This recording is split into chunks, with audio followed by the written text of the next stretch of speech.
It was a show that lasted 4 years and received worldwide distribution. You may know one of the creators as the host of the show. We sat down with Dan Butler to find out the story behind the show's popularity.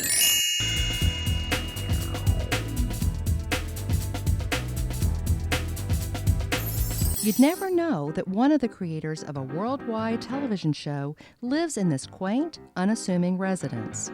The show is America's Dumbest Criminals. It reached across the world to 42 foreign countries.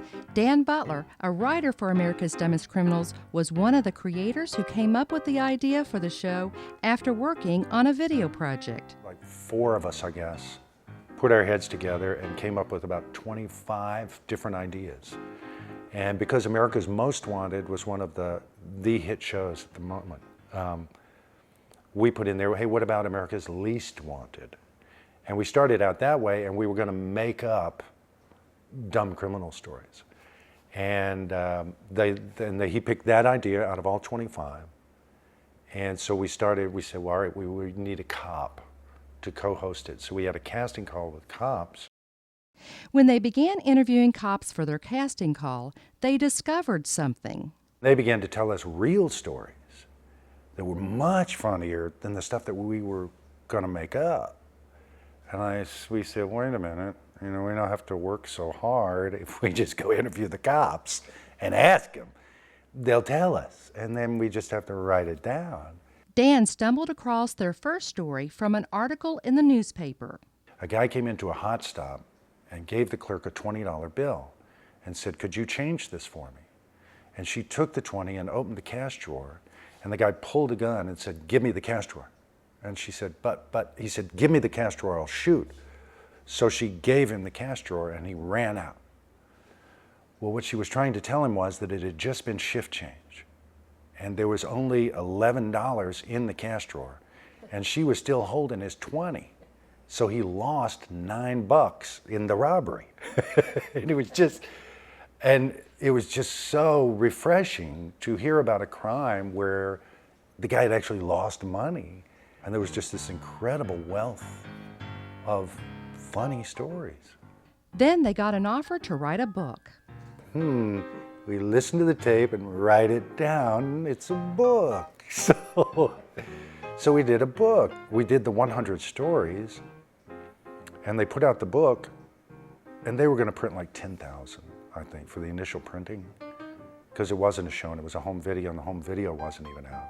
They ended up printing 20,000 because people started calling in orders. And it was on the New York Times bestseller list 3 weeks later, tied with the Pope's book. After the book deal, the show went into syndication with World Vision. America's Dumbest Criminals became syndicated in 42 countries and 132 U.S. markets. I was huge. It was the #1 show in Djibouti. And Romania. I was like David Hasselhoff in Germany, in Romania. But I was just so excited to be a TV star in Romania.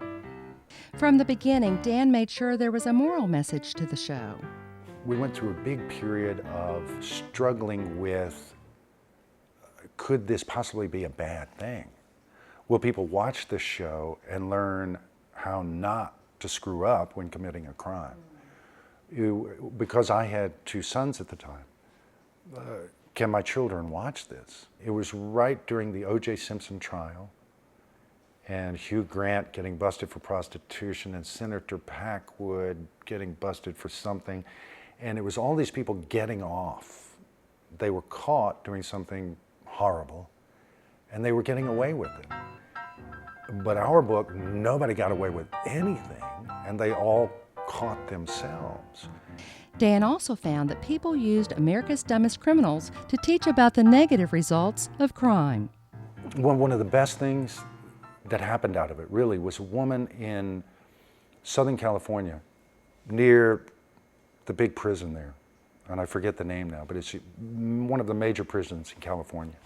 And she wrote me and said she had gotten the books and she wanted some footage because she had a lot of Hispanic children, immigrants, children of prisoners in the state pen. And she said, I was using the stories in the book as really an object lesson for them, saying, you know, look, these people go through all this trouble and all this preparation, and it never works. These are job choices. And when you look at it as a job, it's really a bad job. You know, you don't want to do this all day, every day, and the danger and the work and the effort is not worth the money or the time that you end up doing, and they all eventually end up doing the time. There were so many stories, I asked Dan to tell his favorite dumbest criminal story. These guys had decided to rob a gas station. They bought a gun. They filed the numbers off the gun, any identifying marks off the gun. They took, one of them owned a van. They took the license plates off the van. They got ski masks. They wore gloves. They did not load the gun, so nobody would get hurt. I mean, they put a lot of thought and preparation into this. They go to the gas station, give us the money, the guy gives them the money, they drive away. The perfect crime. The police show up and say, what can you tell us? They were wearing ski masks. Fingerprints, they had on gloves. You know, license plate, did you get the license plate? There were no license plates on the car. And they said, so you got nothing. He said, well, I can give you their phone number. He said, the phone number? What do you mean?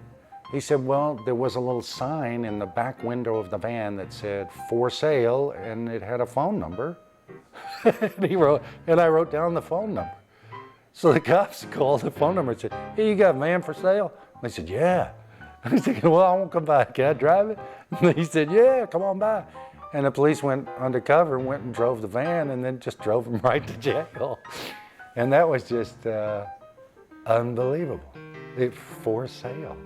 Because you see that all the time, and that's the one thing they forgot. But the thing that you realize is that there is no such thing as the perfect crime. You will always make a mistake. Hearing all about America's Dumbest Criminals, you probably aren't surprised to hear that Dan was also one of the writers for the Ernest series with Jim Varney. But that's another story. And Dan plans to move to Belize with his family for some new explorations in his life. So remember that America's Dumbest Criminals is one show that reached a worldwide audience right here from Tennessee.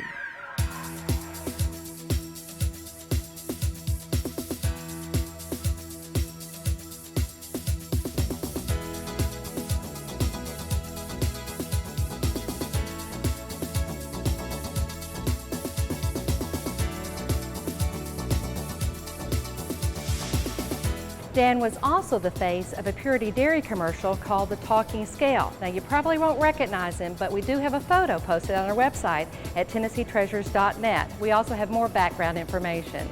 Stay with us for more Tennessee Treasures. You can get all the fascinating stories of Tennessee Treasures in a magazine. With colorful pages and unique photos, you'll experience the treasures of the state in print. Packed with trivia and extra information, you'll discover the little-known facts about Tennessee's history, arts, entertainment, sports, general trivia, and geography. Order your subscription by visiting TennesseeTreasures.net. Just $18 plus shipping and handling.